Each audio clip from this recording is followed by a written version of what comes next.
Alors, je viens de vous quitter. Nous sommes toujours le 21 février. Je vous ai quitté pour vous dire au revoir dans le vlog précédent. Là, je commence un nouveau vlog. Nous sommes toujours mercredi le 21 février. Il est à peu près 1 heure de l'après-midi. Je suis entre deux. Je suis en tenue de sport avec mon sweat Harry Potter. Voilà. Alors, ne me demandez pas les références. Je l'ai acheté chez Primark, mais il y a déjà facilement 4-5 ans, plus de 5 ans, ou à peu près 5-6 ans. Donc voilà. Et c'est un bon achat, parce que je le mets souvent, j'aime bien. Surtout quand il commence à faire un peu moins froid, ce qui est le cas pour le moment. Alors, j'espère que chez vous, tout va bien, que vos lectures se passent bien, que vous faites de belles lectures. N'hésitez pas à me dire en commentaire ce que vous lisez pour le moment. Je serais curieuse de voir si c'est un livre que j'ai déjà lu ou si c'est un livre que j'ai envie de lire. Alors, au niveau de mes lectures, donc, comme je vous en avais déjà parlé dans le vlog précédent, je poursuis la lecture du Cœur singulier de Millie Davis de S.A. Yarmont, donc, qui est le deuxième roman d'une bookstagrammeuse dont, évidemment, c'est Mrs. Yarmont, je crois. Je crois, mais bon, voilà, je ne suis pas très douée au niveau des noms, vous le savez. J'aime beaucoup, comme je l'avais dit précédemment, je passe un bon moment. Parfois peut-être un peu trop de détails à mes yeux, mais bon, vous savez bien que dès qu'il y a un peu trop de détails, j'aime pas trop. Voilà, c'est un petit peu moi, donc mea culpa. Donc je vous en reparlerai plus longuement quand j'aurai avancé dans ma lecture. Sinon, en lecture commune, cette semaine, je lis Seuls les enfants savent aimer de Kelly. C'est un petit roman qui est autobiographique. Il fait à peu près 170 pages. J'avais déjà lu plus de la moitié du livre il y a plusieurs années. D'ailleurs, j'ai encore le ticket. Voilà, ici, c'est un ticket des Hospices de Beaune. Voilà. Et à l'arrière, il y a écrit le 2 juillet 2019. Voilà, donc il y a 5 ans. J'avais déjà commencé la lecture de ce livre. Puis j'ai arrêté parce que je trouvais que c'était relativement sombre et obscur. Pourquoi? Parce que en fait, désolée pour le bruit, mais on a des voisins qui refont leur toit et donc voilà, il y a tout le temps du bruit dans ce quartier. C'est un quartier de Bruxelles où beaucoup, j'ai un tac, où beaucoup de maisons ont été vendues parce que les personnes sont décédées et du coup, les gens rachètent et font des travaux, évidemment, pour aménager. Ici, les gens sont déjà dedans, mais voilà, ils refont le toit. C'est des maisons qui datent des années 60, donc voilà, vous imaginez un petit peu l'âge de certains toits, donc c'est logique aussi, mais bon, ça ne fait pas notre affaire par rapport à ce vlog. Alors, donc Seuls les enfants savent aimer, c'est Kelly raconte son enfance à partir du moment où sa maman est décédée, puisque Kelly a perdu sa maman d'un cancer quand il avait 6 ans. Et donc il écrit en fait son enfance, comment il est, comment est-ce qu'il a surmonté finalement ou pas, parce que le départ précoce de sa maman. Alors, j'aime beaucoup l'écriture de Kelly. Son écriture est très belle et je trouve qu'il a une manière d'écrire qui est assez brute, mais aussi poétique. Et poétique, pas dans le sens classique, plus poétique dans le sens que ce qu'il dit c'est beau. Enfin, en tout cas, moi, ça me parle. Moi qui suis une amoureuse des mots, ça me parle vraiment. Et bon, il y a parfois des passages qui sont un peu perturbants, comme par exemple, seuls les enfants savent aimer, seuls les enfants aperçoivent l'amour au loin, qui arrive de toute sa lenteur, de toute sa douceur, pour venir nous consumer. Seuls les enfants embrassent le désespoir vertigineux de la solitude quand l'amour s'en va. Seuls les enfants meurent d'amour. Seuls les enfants jouent leur cœur à chaque instant, à chaque souffle, à chaque seconde. Le cœur d'un enfant explose. Donc voilà, si vous connaissez les chansons de Kelly, on retrouve vraiment sa patte. Et alors, ce n'est pas plus réjouissant qu'il y a 5 ans quand je l'ai lu la première fois, mais je pense que ici, maintenant, je vais mieux moi, et donc je vois les choses différemment, et j'arrive à prendre un détachement que je n'arrivais pas à prendre il y a 5 ans. Donc voilà, bon, je suis déjà en retard évidemment avec la lecture commune que j'organise comme d'habitude, mais bon, ça ne change pas une équipe qui gagne. Bon, j'avais atteint j'avais plus de place sur mon téléphone, il faut que je m'organise aussi par rapport à ça, de supprimer au fur et à mesure des vlogs, des vidéos et tout ça, parce que ça bouffe une place, un volume dingue, donc je sais plus ce que je disais. Voilà, donc alors hier j'ai lu aussi j'ai pris le train hier, donc j'avais un peu de temps. J'ai lu Il fallait que je vous le dise de Aude Mermilio, qui est en fait une bande dessinée qui est rééditée chez Casterman. J'ai un peu regardé, mais j'ai pas trouvé quand avait eu lieu la première édition. En fait, pour le moment, Casterman republie certaines bandes dessinées. Donc ici, moi, j'ai juste choisi Il faut que je vous le dise de Aude Mermilio parce que la thématique m'intéressait. Mais ici, d'ailleurs, il y a déjà 6 tomes de la BD-Tech idéale, voilà, donc c'est écrit ici. Et donc la BD-Tech idéale, comme vous le voyez sur le sticker, c'est 12 € l'album. Donc le format est un peu plus petit qu'un album normal. La couverture est souple, moi perso, ça ne me dérange pas. C'est ici celui que j'ai pris, il y en a un sur les 6. Donc il y a par exemple, pour ça vous voyez un petit peu, Pauline Davy, Reine des bandits de Claire Fauvel. Il y a aussi Négaliot, tome 1 de Vincent Perriot. Il y a Le cœur des Amazones de Christian Rossi et de Géraldine Bindi. Il y a aussi Comment faire fortune en juin 40 de Laurent Astier et de Xavier d'Horizon. Je me demande si Laurent Astier, c'est pas celui... non, enfin, je sais pas, j'allais dire de Kaamelott, mais Astier en tout cas, je sais pas si c'est le même. Et alors, il y a Aldo Brando de Luigi Citron et de JP.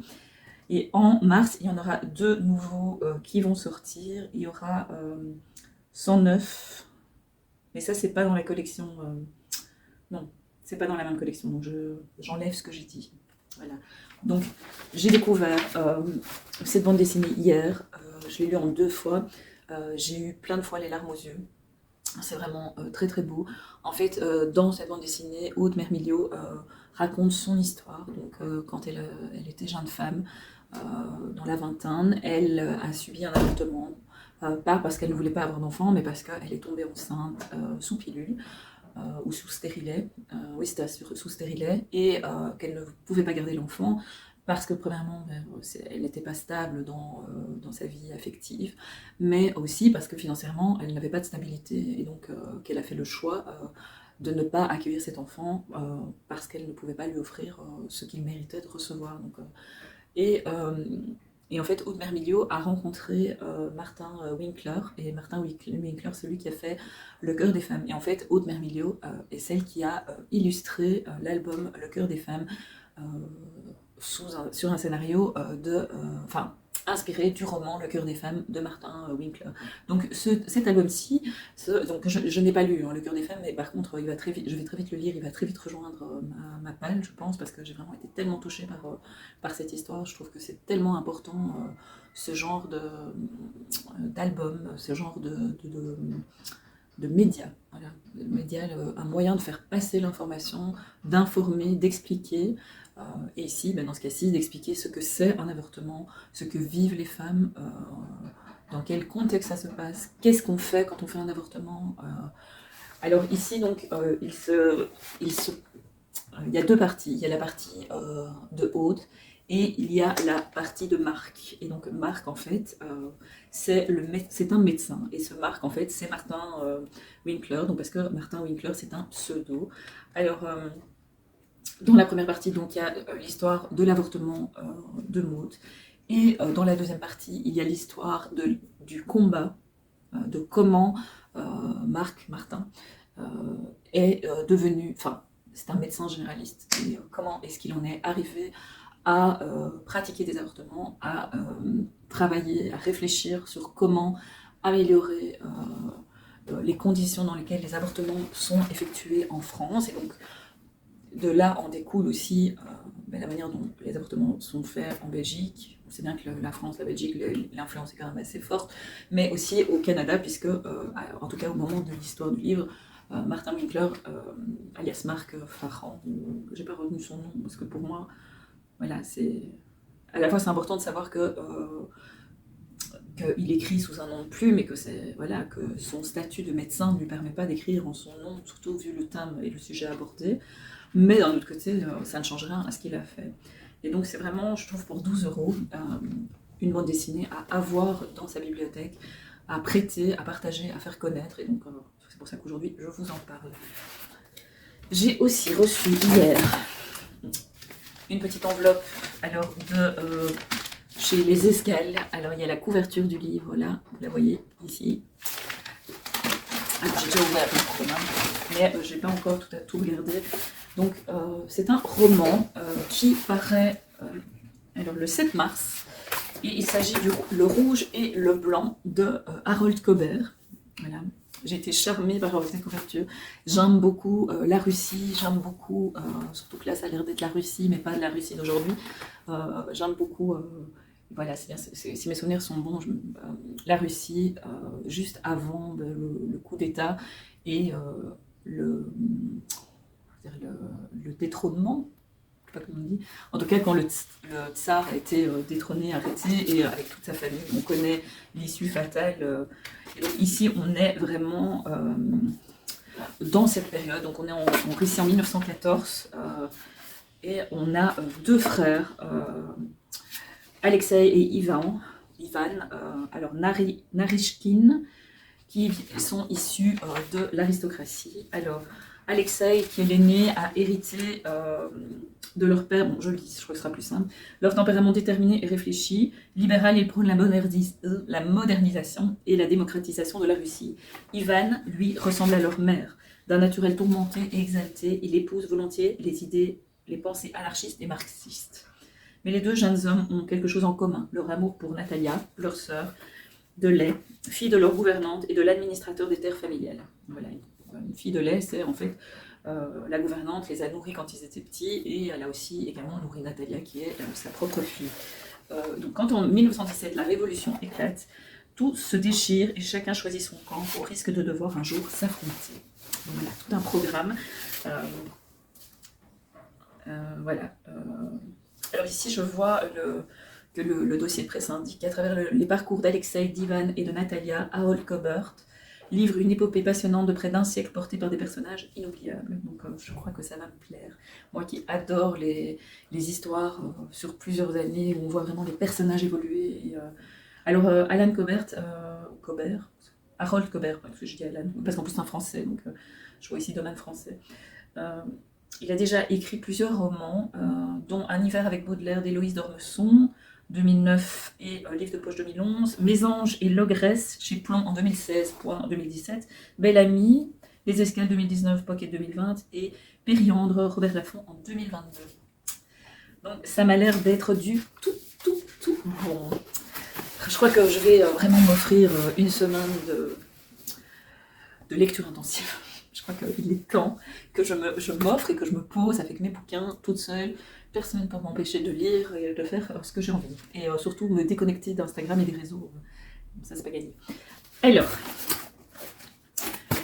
j'ai reçu aussi aujourd'hui un colis. Alors, je sais que c'est Casterman parce que je reconnais à la boîte. Alors, qu'est-ce que je vais vous montrer? Parce que j'ai fait plusieurs demandes à Casterman. Alors, la première, ça je pense que oui, ça c'est un Casterman poche, c'est Laika, chienne cosmonaute, voilà.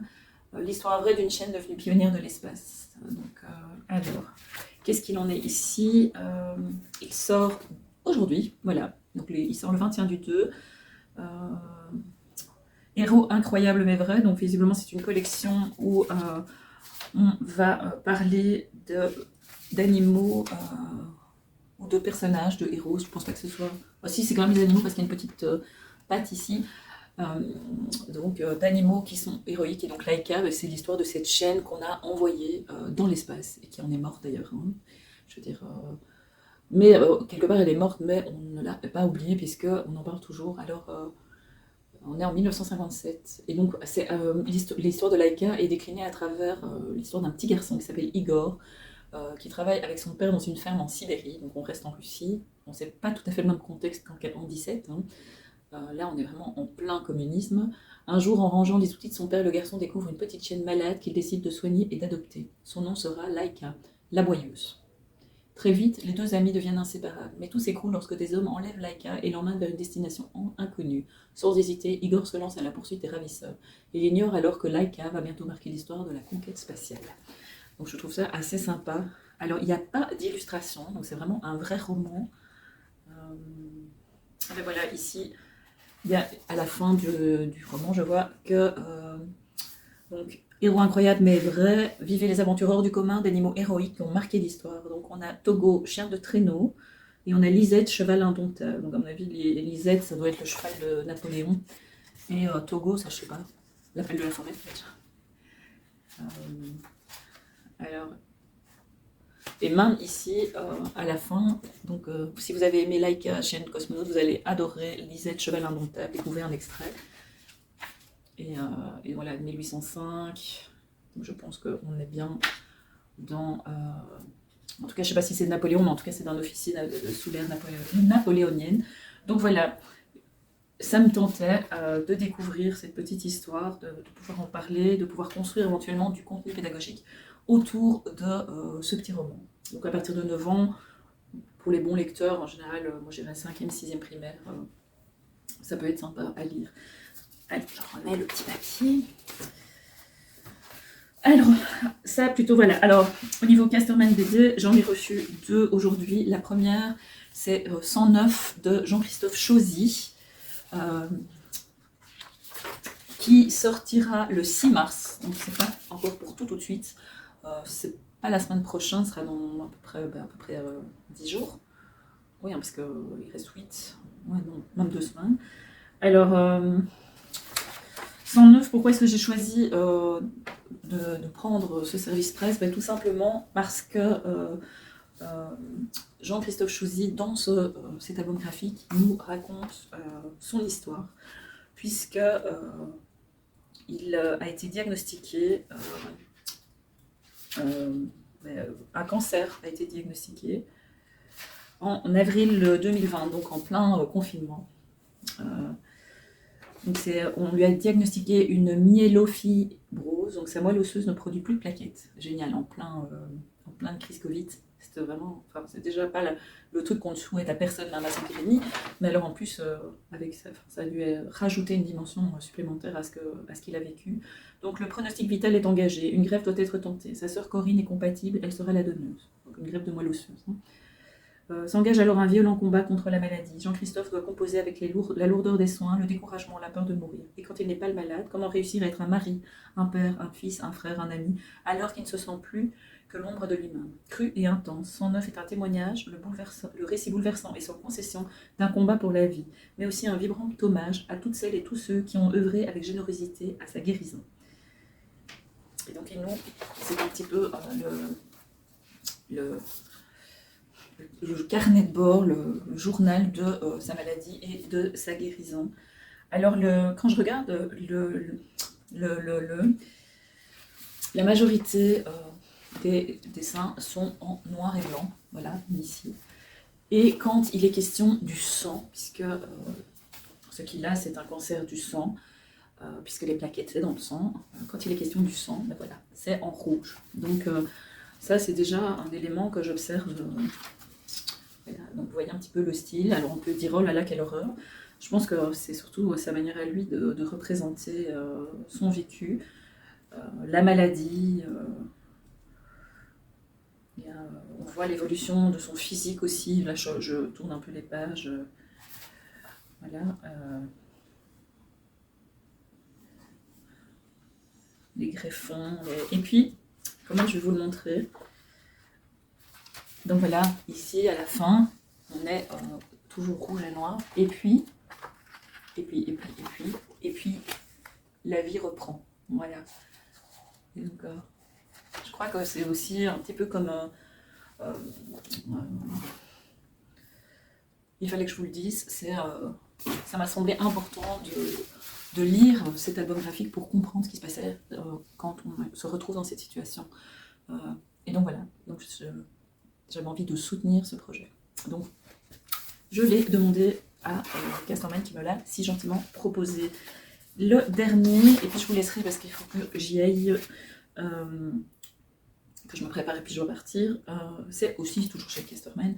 C'est Les Royaumes de Ticoton, les premiers tomes, Les Reliques de la Mort. Alors, je trouvais que les illustrations avaient l'air sympas.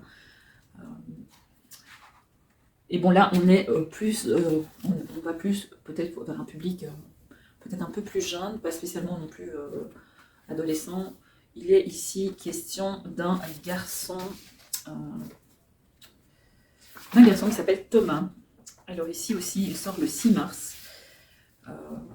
Alors Thomas est sorti miraculeusement indemne d'un dramatique accident. Et donc il est placé dans un foyer où il fait la connaissance d'Eliot, Florian, Marianne, Robin et Virgile, porteurs d'un mystérieux savoir hérité de sa sœur disparue. Thomas entraîne la bande dans sa quête des 5 reliques censées leur ouvrir les portes d'un monde invisible. Des défis en épreuve, ces cabossés de la vie vont apprendre à maîtriser leur peur, leur souffle et leur colère, et mutualiser leurs forces pour accéder au monde mystérieux de Ticoton. Et donc, je trouvais aussi que le message véhiculé, la couverture m'attirait aussi. Cette idée de quête, d'apprentissage, de travail sur soi, de nos jours, c'est assez important. Donc voilà, je vous en parlerai quand je l'aurai lu. Bon, ben j'entends que ma fille, Lucie, ma plus jeune fille, vient de rentrer, donc je vais aller lui faire un bisou, puisque normalement elle est chez son papa cette semaine, et là, elle va chez le coiffeur cet après-midi, donc elle m'a demandé pour passer l'après-midi à la maison. Et moi, de toute façon, je dois partir. Donc voilà, je vous fais des gros bisous, et je vous reprends dès que possible. Bonne lecture, et à plus tard. C'est là que je regardais.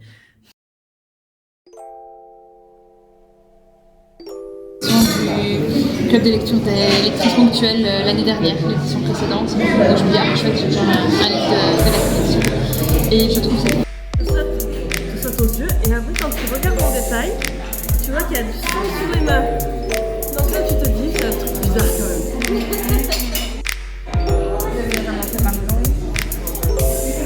Parce que ça se passe en URSS pendant la guerre froide, en plein communisme. C'est japonais, et donc c'est ça se passe dans une ville hyper traditionnelle avec beaucoup de temples, et donc là... Moi, il me touche beaucoup parce que déjà, effectivement, il y a déjà cette détente, ce côté très photo, très années 60, voilà, déjà, effectivement, avec ce maillot. Il y a toute... voilà. Ma prochaine étape, c'est de lire de la dark romance et de donner mon avis objectif. Parce qu'il y a quand même beaucoup de très jeunes qui viennent à la librairie qui demandent le rayon jeunesse pour des trucs érotiques. Donc j'aimerais bien pouvoir les conseiller et dire c'est pas bon. Oui, voilà. Parce que là, je dis c'est pas bon, mais j'en ai pas lu. Donc je peux Ouais, c'est pas... Ouais, non. C'est pas très honnête en fait. Hein. Tu les as pas lus. Après, je sais quand même le contenu. Hein. Oui. Oui, clairement. Coucou, nous sommes samedi, il est 18h15. Alors il commence à faire sombre, mais il ne fait pas encore tout à fait nuit et ça fait un bien fou. Je reviens du book club une fois de Bruxelles, qui a eu lieu au Café Joyeux, place Saint-Lambert, à Woluwe-Saint-Lambert. Et en fait, en ressortant, il était quoi, 5h, 5h15. Et en fait, il faisait encore clair, quoi. Et je repensais au book club précédent, qui était en janvier, où en fait, il faisait noir. Et donc, ça fait quand même du bien de voir que les journées se rallongent. Alors, le book club s'est super bien passé, c'était super chouette. On devait être une petite dizaine, et puis finalement, il y a eu des désistements, mais ça, j'ai l'habitude. Donc, moi, en fait, le nombre, en tout cas, surtout pour ce book club-ci, qui finalement est dans un lieu, un lieu de rencontre où tout le monde peut aller, et où je ne monopolise pas l'attention des gens. Voilà, au Fantastic Biscuit, c'est différent parce que là, j'ai un accord avec la patronne du Fantastic Biscuit, et donc ça, c'est à Nivelles la semaine prochaine. Et là, elle ouvre rien que pour nous. Donc, s'il y a des désistements et qu'au lieu d'être 10, on est 4, là, je serais quand même vachement plus embêtée parce que voilà, la personne a fait un effort pour nous. Ce qui ici n'est pas le cas, puisque si c'est pas nous, c'est d'autres gens qui prendront la table. Donc voilà. Donc c'était super chouette. Le thème, c'était les couleurs, et donc chacune a présenté une lecture en lien avec le thème des couleurs. Alors je suis pas hyper drastique par rapport aux consignes que je donne. Donc voilà, il y a une thématique et puis chacun l'interprète en fait comme il a envie de l'interpréter, parce que je trouve que c'est comme ça qu'on fait les plus belles découvertes. Et c'était vraiment très très chouette. Alors on a chacune présenté un seul livre, ce qui est une grande première pour un book club une fois, parce qu'en général ça fuse dans tous les sens. On a aussi présenté la couverture du livre, enfin voilà. Donc il y avait vraiment, j'ai essayé d'un petit peu plus réfléchir le book club, et je vais essayer de faire ça à chaque fois maintenant pour vraiment avoir un fil et une ligne de conduite à suivre. Alors, j'ai été en librairie jeudi matin avec mon homme qui va aller à la librairie Club parce qu'il voulait aller voir un truc pour lui. Et du coup, j'en ai profité pour regarder les livres. Et j'ai un peu craqué, un tout petit peu. Alors, j'ai craqué d'abord pour celui-là. Enfin non, c'est pas vrai. Je vais essayer de les mettre dans l'ordre du craquage. Donc l'ordre du craquage est celui-ci. Voilà, ça c'est l'ordre du craquage. Alors, le premier, c'est L'été de la sorcière de Nashiki Kao, qui était dans les propositions poche à la librairie Club. Dans les librairies Club, il y a toujours les rayons avec la pochothèque et il y a toujours des présentoirs avec les dernières sorties, les dernières nouveautés sur les derniers mois, ou avec aussi les best-sellers, parce que c'est un truc que j'aime pas chez Club, c'est qu'ils ont tendance à ne pas garder en tout cas les grands formats très longtemps, donc après 2-3 mois on ne trouve plus rien de... Voilà, les livres retournent à la centrale et il faut les commander, donc ça c'est un peu casse-pied. Voilà. Je sais, je suis un peu snob de dire ça, mais moi je trouve que c'est casse-pied parce que moi je fais partie de ces lectrices qui, quand elles ont envie d'acheter un livre, surtout quand j'ai un titre en tête, j'aime bien qu'il soit là. Voilà, j'avoue, c'est un peu capricieux de ma part, mais c'est comme ça. Alors ici, donc, alors je vois qu'il est à 8 € le prix sur le livre et je l'ai payé 8,80 € je pense, donc vive l'augmentation du prix du livre. Je ne sais pas quand ce livre est sorti. 8,50 €, donc il a augmenté de 50 cents. Alors, donc c'est de la collection Piquier. Alors Piquier, c'est une maison d'édition qui publie de la littérature asiatique, donc d'Asie. Et donc, ici, il s'agit d'un roman japonais. Un roman japonais qui m'a vraiment parlé. Le résumé en 4e de couverture m'a vraiment parlé parce que... au niveau de la bibliothérapie et tout ça, j'ai envie de textes qui peuvent rencontrer un peu l'âme universelle. Alors je sais, on dirait que je vous assure, j'ai rien bu. J'ai bu une citronnade et un latte. Donc c'est peut-être le café. Non, parce qu'avec le café, je plane pas. Alors, je vous lis la 4e de couverture. Je vais essayer de pas faire trop long, parce que j'ai quand même encore 4 livres à vous présenter. C'est gros craquage. Mais c'est du poche, alors ça va. On va dire que c'est ça. Alors, on passe lentement un col, et au bout de la route, dans la forêt, c'est là, la maison de la grand-mère de May. Une vieille dame d'origine anglaise, menant une vie solide et calme au milieu des érables et des bambous. Mais, qui ne veut plus retourner en classe, oppressée par l'angoisse, a été envoyée auprès d'elle pour se reposer. Cette grand-mère un peu sorcière va lui transmettre les secrets des plantes qui guérissent et les gestes bien ordonnés qui permettent de conjurer les émotions qui nous étreignent. Cueillir des fraises des bois et en faire une confiture d'un rouge cramoisi presque noir. Presque prendre soin des plantes, pardon, je ne sais plus lire, des plantes du potager et aussi des fleurs sauvages, simplement parce que leur existence resplendit. Écoutez sa voix intérieure. Ce n'est pas le paradis, même si la lumière y est si limpide, car la mort habite la vie, et en nous se débattent les ombres de la colère, du dégoût, de la tristesse. Rien que ça, moi, cette phrase, ça me parle, mais super fort. Mais auprès de sa grand-mère, May apprendra à faire confiance aux forces de la vie et aussi aux petits miracles tout simples qui nous guident vers la lumière. Ce livre, qui prend sa source dans les souvenirs d'enfance de l'écrivaine, coule en nous comme une eau claire. Voilà. Ça me parlait vraiment, la couverture est super belle. Alors, ça c'est moi qui bouge le tapis. Je ne sais pas quand je lirai, comme je le dis à chaque fois que j'achète un nouveau livre, mais ce livre me parle énormément. Donc, à suivre. Alors, je pourrais presque dire je l'ai acheté, mais c'était un accident. Bon, je l'ai repéré, j'ai lu le roman précédent. Alors, chaque fois, j'enlève le prix. Si on n'enlève pas les étiquettes de prix, plus ou moins quand on les achète, après, ils prennent possession du livre. Voilà, donc j'enlève le prix. Les étiquettes des livres sont démoniaques. Alors, celui-là, j'ai l'impression qu'il est... c'est le même prix que le Free à prêcher derrière. Ouais. Bon, c'était un accident. C'est donc le premier roman auto-édité d'Isabelle Lagarrigue. J'avais beaucoup aimé le roman qui est sorti l'année passée chez Charleston. Il y a un nouveau roman qui arrive aussi. Et c'est un roman plus jeunesse, je pense, en tout cas de ce que j'ai cru comprendre. Isabelle Lagarrigue nous propose l'histoire de Prune. Et Prune a 14 ans et 4 mois. On sait bien qu'à 14 ans, c'est hyper important les mois. Et Prune est hypersensible, elle est rousse et elle est accro aux listes. Elle est en internat depuis le mois de septembre car elle ne supportait plus de vivre avec ses parents et ses sœurs jumelles de 5 ans. Donc, je la comprends. Enfin, moi, je ne pourrais plus les petits enfants Alors, je ne le sais pas encore, parce que en fait, c'est à la première personne derrière. Je ne le sais pas encore, mais dans quelques jours, ma vie va basculer. Pas besoin de s'appeler Einstein pour deviner qu'il y aura un avant et un après, et que l'enquête que je mènerai pour comprendre m'apportera plus que la vérité. Un roman touchant et universel sur la famille, l'amitié et l'amour porté par des personnages justes et attachants, et une écriture pleine d'émotions.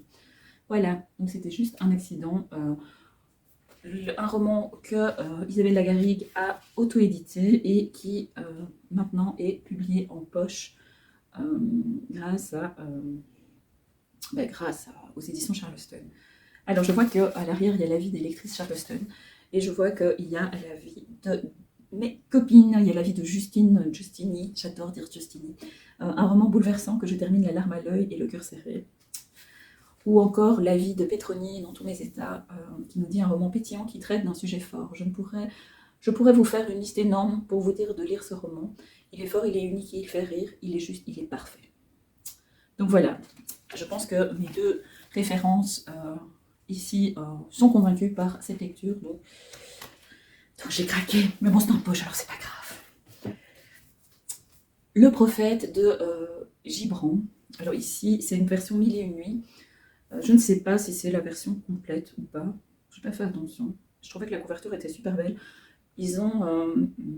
parce que le texte est assez court. Hein, donc, ils ont chez Club, en tout cas le Club près de chez moi, ils ont un petit rayon, vraiment 2-3 étagères, avec des romans, des livres plus philosophiques, plus, de philo. Enfin oui, moi j'appelle ça, c'est de la philo. De la philo... peut-être de supermarché pour certains, j'en sais rien. Mais en tout cas, j'ai déjà lu Le Prophète de Gibran, je suis en train d'enlever le prix, 3,50 €. Hein. Un petit bouquin, 3,50 €, ça va. Donc là, et c'est le même prix affiché sur le livre. Par contre, l'étiquette a déjà pris possession du livre. C'est pas bien. De quoi parle le prophète de... Vous êtes en train de vous dire, mais purée quoi, elle fait une vidéo la fille, elle se pose sur Booktube et elle est en train d'enlever une étiquette sur un livre. Voilà, c'est passionnant. C'est lire une fois, étiquette une fois. Alors, si vous aimez Paulo Coelho, Gibran, ce n'est pas Paulo Coelho, Gibran est plus ancien. C'est un texte plus vieux, je pense. Je dis ça, mais j'en sais rien.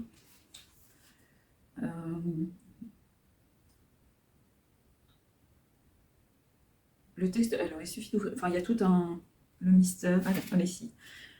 Voilà, donc Khalil Gibran, il est né en 1883, donc il est né fin du 19e, au Liban. Et en 1895, sa famille quitte le Liban pour Boston. Puis ils reviennent à Beyrouth, donc il a quand même vécu... en fait, il a fait des allers-retours entre le Liban et Beyrouth. Alors, je regarde un petit peu. Il a déjà publié à partir de 1905 et il est mort en 1931. Voilà. Et donc, Le Prophète, ça date de 1923. Donc, c'est un livre qui a déjà 100 ans. Ici, je vois traduit de l'anglais. Donc, c'est écrit en anglais. Alors, de quoi parle le prophète? Le prophète, c'est quand la... Alors, je vous lis la 4e. Hein. Je vais pas faire un... Quand l'amour vous fait signe, suivez-le. Bien que ses voies soient dures et escarpées. Et lorsque ses ailes vous enveloppent, cédez-lui. Les leçons de vie simples et universelles du prophète, Al-Mustafa, sur l'amour, l'amitié ou encore le travail, ont conquis des millions de lecteurs et lectrices croyants ou athées. La vérité muette de son âme parle directement à l'invisible qui est en nous. Et honnêtement, il y a beaucoup de vérités, il y a beaucoup de choses qui sont presque du sens commun dans ce livre, dans Le Prophète, mais avec beaucoup de poésie et c'est très très beau. Donc je vous le conseille. C'est un petit livre, 3,50 €, 1001 nuits. Il y a une version sans doute en poche qui existe aussi, puisque le texte a plus de 100 ans, donc il n'y a plus de droit. J'ai dans le même rayon craqué pour Rilke, donc c'est Rainer Maria Rilke, qui est aussi un texte du début du XXe siècle. Rilke, c'était un poète, je pense, sans doute. Moi je dis poète, mais interview. Je découvre en même temps que vous. Ici c'est interview, mais je pense que c'est plus celui qui a traduit. Non, ça n'a rien à voir. C'est Arnaud Catherine.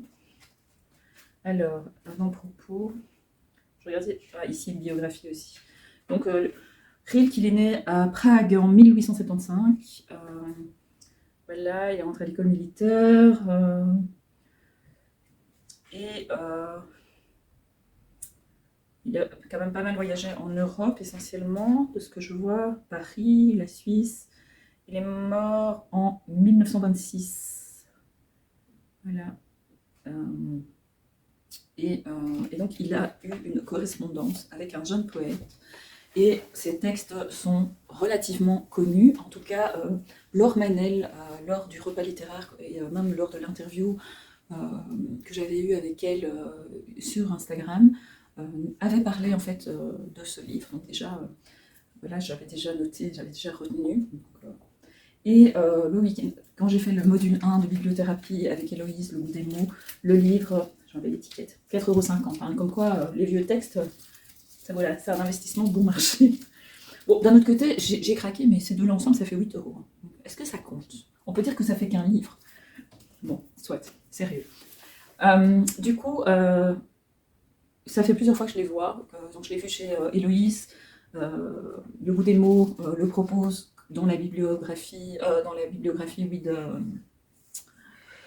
de ses ateliers, comme un livre avec des textes qui parlent, en fait, et qui nous parlent. J'ai vu qu'il y avait aussi Lettre à une jeune poétesse. Donc, je me suis dit, je vais d'abord prendre celui-là, parce que celui-là, on me l'a conseillé. Et puis si ça me plaît, je lirai les autres. Voilà, donc ça, c'était le 4e craquage. Et alors, le 5e craquage, ce fameux petit arc-en-ciel, qui est dans ce macaron sur mon arc-en-ciel, ça me dérange. Il faut tout enlever, hein. Déjà, j'ai enlevé l'étiquette. En plus, je sage oral. Donc ici, j'avais repéré ce livre quand il est sorti, je crois que c'est l'année passée, chez Le Duc, donc de Good Life, ce que nous apprend la plus longue étude scientifique sur le bonheur et la santé de Robert Waldinger et de Mark Schultz. Donc c'est une traduction. Et qui, visiblement, il est sorti en poche il n'y a pas longtemps, parce qu'il est rentré chez Club. Je vois que la date d'entrée, c'est le 9 février, donc c'est pas si longtemps que ça. Alors, qu'est-ce qui nous rend heureux? L'étude de Harvard sur le développement des adultes est la plus longue jamais réalisée. Depuis 1938, des chercheurs suivent 724 individus et leurs 1300 descendants pour comprendre sur quoi repose le bonheur et la santé de l'être humain. En cette période d'incertitude, Robert Waldinger, en anglais c'est G, donc on va le laisser en anglais, et Mark Schultz, actuel directeur de l'étude, prouvent que nous détenons toutes les clés de notre épanouissement. Alors, le docteur Robert Waldinger est professeur de psychiatrie à la Harvard Medical School et directeur de l'étude de Harvard sur le développement des adultes, psychiatre et psychanalyste. Il est aussi prêtre zen et roshi. C'est un maître. Bon, je suis désolée si on ne dit pas roshi, mais c'est SH. Donc, Alors, le docteur Mark Schultz est directeur associé de l'étude de Harvard et professeur de psychologie au Brown Mau. Quand on met un W et un R, on est censé Maur College. Il est également thérapeute. Donc les leçons inestimables d'une étude inédite sur le bonheur, les secrets pour enfin mener une existence épanouie, cet ouvrage va changer des millions de vies. Et ça, c'est Tal Ben-Sahar qui le dit. Et Tal Ben-Sahar est aussi connu pour avoir écrit des livres de développement personnel, dont un que je n'ai jamais lu.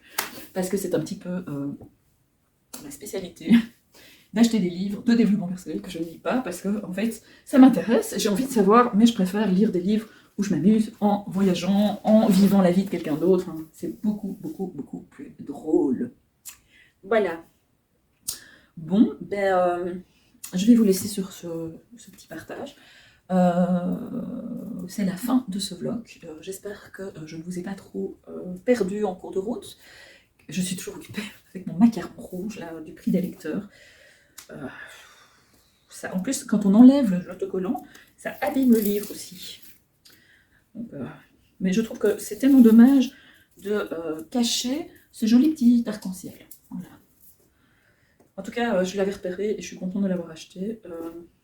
C'est quand même près de 10 €, hein. Donc j'espère quand même que je vais finir par le lire à un moment ou à un autre. Bon, sur ce, je vous fais des gros bisous de lecteur. Je vous souhaite d'excellentes lectures et on se retrouve bientôt pour un nouveau vlog. Pas blog, vlog. Ciao! Avec mon petit autocollant collé. Ciao!